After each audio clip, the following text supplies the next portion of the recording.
Okay, so this is the machine and it's been installed in its place, and I'm just going to go over some of the electrical connections for the installation. So before you turn it on, you obviously have to open the box up here, and we're going to run our supply cable in from your source. It will come in and line 1, 2, and 3 gets wired in here. Everything else is already pre-wired. The only thing you have to worry about is the motors and the inputs from the safety controls that are on the unit, but we'll go over that a little bit later. So 3 wires in, that's your power supply here. You're going to have to install the wires to the motor, which are right here in the same order, which is black, white, and red. And the reason why is because that's for the rotation of the pumps. So both of them will have to be wired into the VFD drive on both sides for both units. And also your input cable, which is here, which is clearly labeled where to wire it in. And it's just follow your numbers and wire them into the labels that you see there. And okay, so we've done all our wiring. The machine is ready to go. Everything else has been wired in here. You don't have to touch any other wires. So now we're going to go into closing the door and starting it up. So we'll close our door. Push it in like this. What you got to watch out for is obviously the rod here. It's got it in the off position, which it should be before you can open the door anyways. So you close the door, line it up, and then turn your latch. Sealed. Alright? So what we're going to do is we're going to actually apply the power to the box, and then I'm going to turn it on. So power is now energized into the box. When I turn this switch, we will actually bring power to the VFD drives, the motors, and everything else.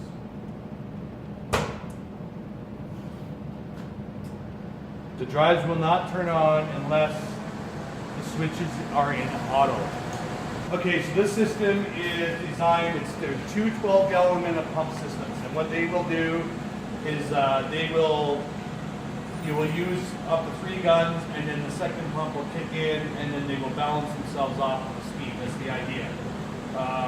So for our demonstration today, we have 4 or 5 nozzles in there, which are 3.6 gallons a minute at 2,500 psi, and we have 4 of them in line. If you wired it correctly, like I said in the previous video, then you know the rotation of the pump is fine, and you're ready to go. So you've got two motors, 2 pumps that will be staged together. One other thing, you got to make sure you have a good pressure-fed water supply inlet to the system. You got 24 gallons a minute. We've got to make sure that we exceed that, or you will get the tripping off on low water shutdown. Now we'll start going over some of the safety features of the machine, and then we'll do the demonstration and show you the... Okay, so we want to hook up our water supply. We know it exceeds 24 gallons a minute.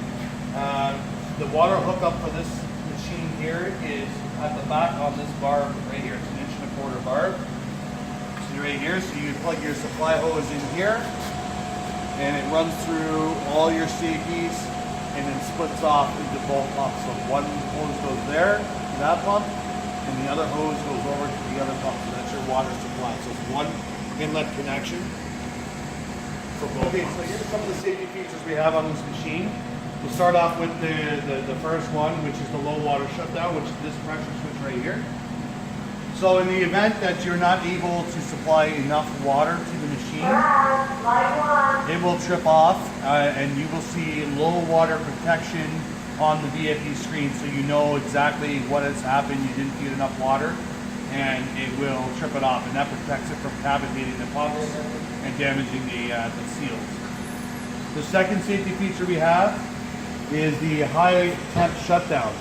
So in the event that the pump doesn't shut off and it runs on, it can increase the heat inside the water inside the head of the pump circulating will increase its temperature very rapidly.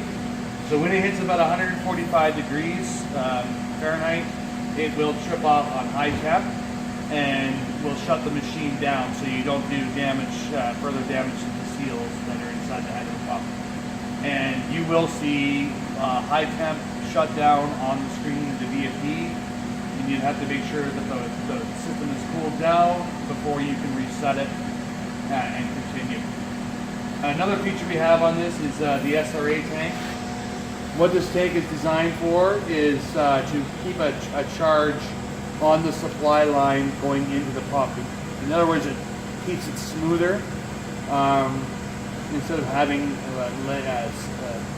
your water pressure coming in slagging too much. It takes a bit of the hammer out. But on the VFD, regardless, it's a nice slow rise in speed of the pump, so you're not going to get a lot of water hammering regardless. But this also helps when you have a backflow preventer close by. Every time you trigger the gun, you are dumping water from the bypass back to the inlet side, so there is a bit of a water shock. And without this absorbing it, if you had a backflow preventer, you could actually pop the hoses off the machine. So that's why this is important to have on any system that's you have the pulsation dampener, which is this black ball here, and that is pre-charged at 600 psi. So there's a bladder inside with nitrogen on one side and water on the other. This is on the high pressure side, so it serves a couple purposes. It takes the noisy vibrations out of your discharge lines, but it also keeps a pressurized charge when the machine is in the off position on the discharge lines. In other words, if you have a bit of a leak in a gun or something, this is a buffer. It'll allow you to have a little bit of a leak a little bit longer and hold that pressure on the line, and it helps prevent starting and stopping the VFD to build pressure on the line. So that's the idea behind that pulsation dampener. The other feature we have is this pressure regulator. This is what controls and forces the water out to your gun at a given pressure. Now, very important that we don't adjust this. Cranking this down is just going to increase the pressure potential in the discharge line. So right now we got it set up perfectly where it's not going to overload your motor, and it's going to deliver what it's asking to deliver. Now, normally these come, if you buy them straight from us, they come with a check valve installed here, which means that they would have to be installed a different way. But in our situation, we've removed the check valve that's in here, and these are acting like a relief valve.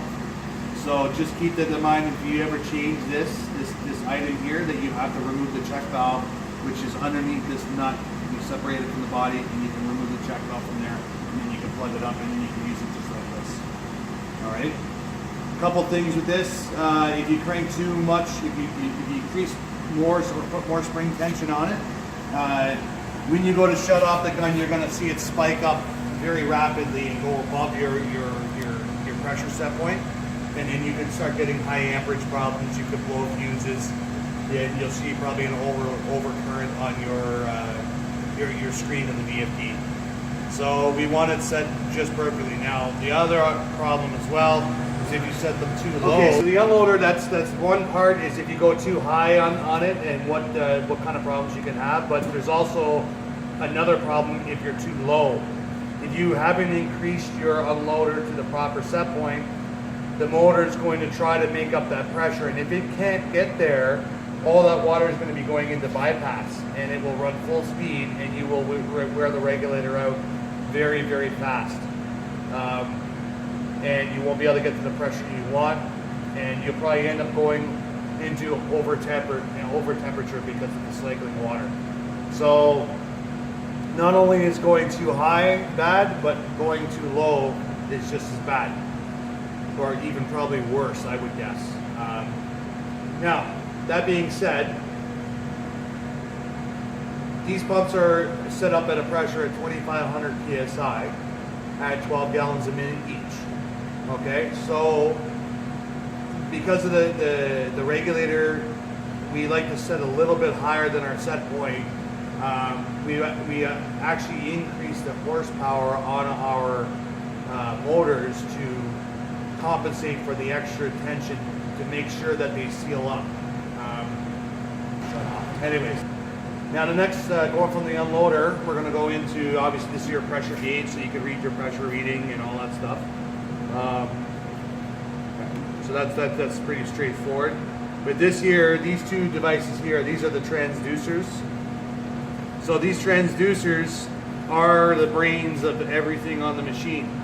So they sit on there and they're measuring the pressure that is running, and they're telling the drives to speed up or slow down very, very, very quickly. So in the event, even if say your unloader fails or something, you probably won't blow the head off the pump if it deadheads, because they're going to react so fast that they will shut it off before it gets to that point. So that's what the purpose of these two transducers. Now, why do we have two? We have two because if one fails, then you have the other one as a backup, and you can continue on using the unit. And again, there is a trip. You'll see it on your screen if one of the transducers does fail, which I'll go over when we're doing the safety feature video.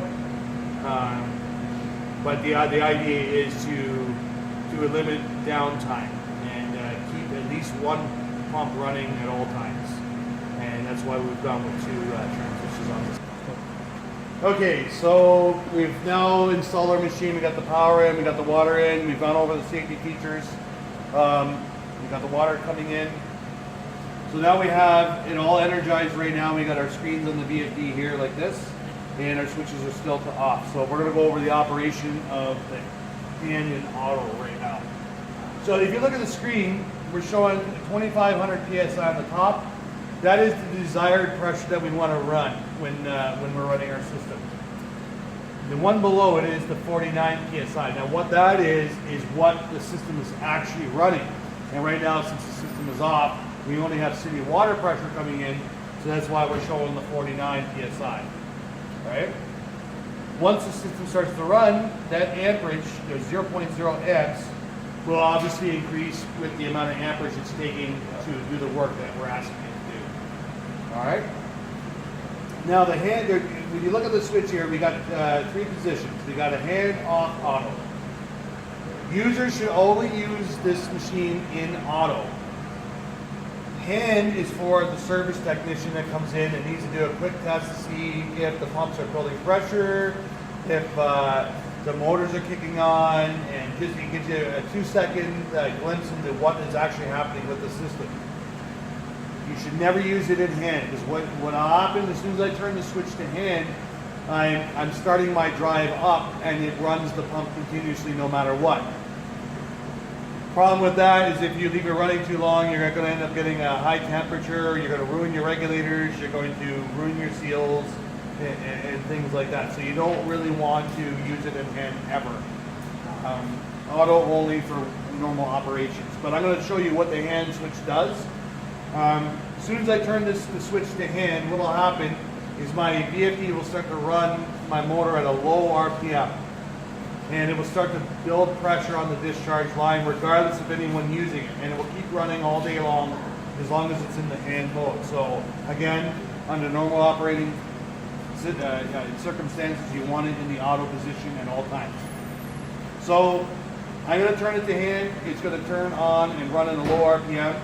Now I can adjust that RPM using the up arrow on the keypad. Every time I hit the keypad, it increases it an RPM every time I touch the up arrow. So I'll just demonstrate that right now to give you an idea of what's happening. So I'm going to turn it to hand. You're going to see the pressure, the 49 is going to start to increase because the drive is on. So right now we're running at 90 RPM. That's on the motor. And our pressure is increasing because it's turning. And you'll see the amperage increasing because we're adding torque as we're going up in pressure. Okay, so we're ready to start the system up. Water's in, power's on. Now we're going to do a normal operating procedure. So we're going to run up to 4 guns and get both machines running at full. So before we even press any triggers or anything, you're going to see I'm going to turn the switch to auto. And what's going to happen is the VFD is going to try to build up to 2,500 PSI as fast as it can to pressurize the lines. So I'm going to turn this one to auto first. That one to auto second. All right, now we're ready to fire away. So I'm gonna get my first, what the first thing it does, it goes to sleep mode. Once it gets the pressure set, no one's using it, it goes into sleep. So now it's waiting for a drop in pressure to start. And that drop in pressure is about 150 PSI. So when they hit the trigger, it's gonna drop to 150 PSI, it's gonna say wake up, and it'll start running the first VFD. Okay, so we're gonna spray one gun, and then we're gonna move up to all four.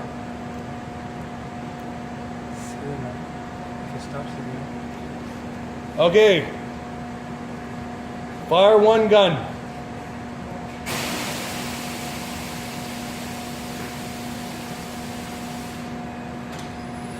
Alright, so it will drop, it'll put the first drive on, so to get up to the pressure that we want it to be, slow down and keep it around 2,500 until we hit the second gun. Gun two.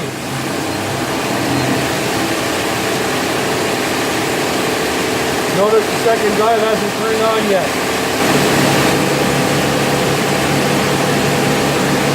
Okay, so we went to gun 4. The second VFD turned on. It increased the speed and decreased the speed on the first one, keeping out a balance. So we'll go down to 3.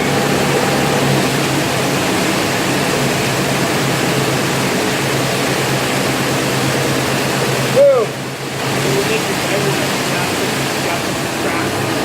At that point, the second drive turns off. The first one is satisfying the condition. We'll go to 1.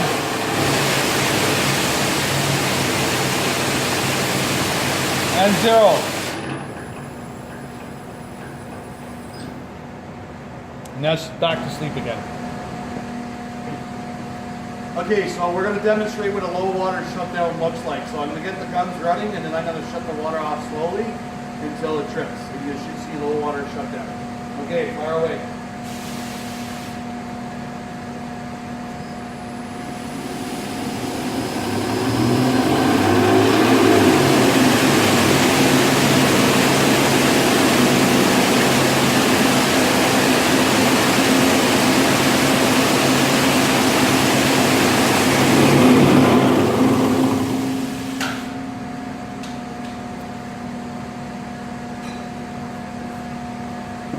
So, we tripped on low water shutdown.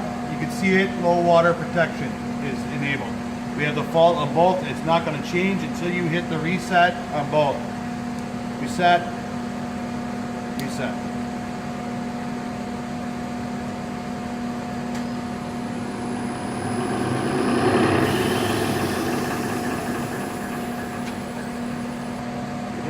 Okay, so now we're going to do a high temp shutdown.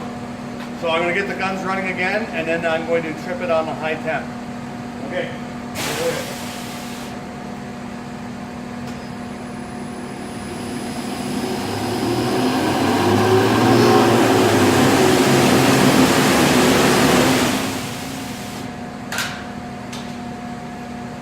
And it shows high temp protection, and it's tripped out. So it will not allow you to reset until the system cools down enough, and then once it does, then you can hit the reset like before. So the condition is now cleared. I'm going to hit my reset button. Reset. And the system is now ready to go again. Okay, so the next fault we're going to show is a transducer failure. So I'm going to disconnect one of the transducers, but I wanted to show that the system will still run on the other one. So I'm going to disconnect one transducer right now. It gives you a fault on the screen. It says break detect AI1. All right, now I'm going to fire all four together. It's going to run normal with just one transducer. Go ahead.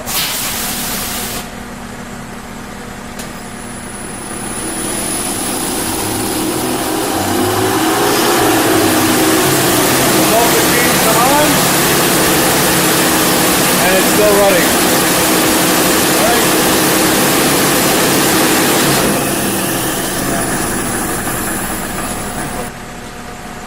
Okay, so the next failure we're going to show you is what we call dry run.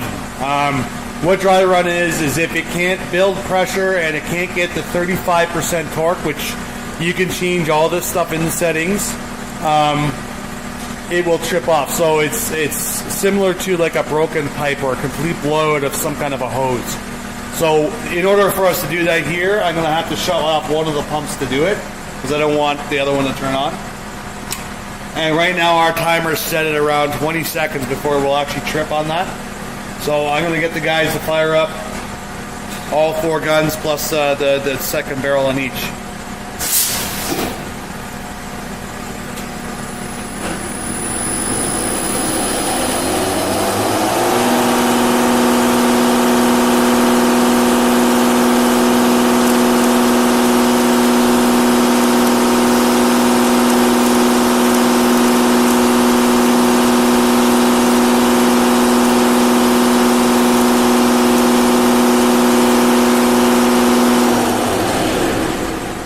Okay, so it detected it right off the bat. It gave you 30 seconds before it actually shut down. Again, very useful information for when you're doing the initial install, filling the pipes with water. You might run into this a couple times because you're not able to pressurize the pipes quick enough. You can change those settings in settings.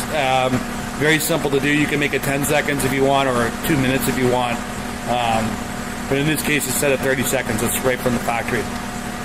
Give us a call if you need us to need to change those times. It's very easy to do. All right, so reset that. We just hit our reset button. It's either the red or this reset up here, and we've solved that problem.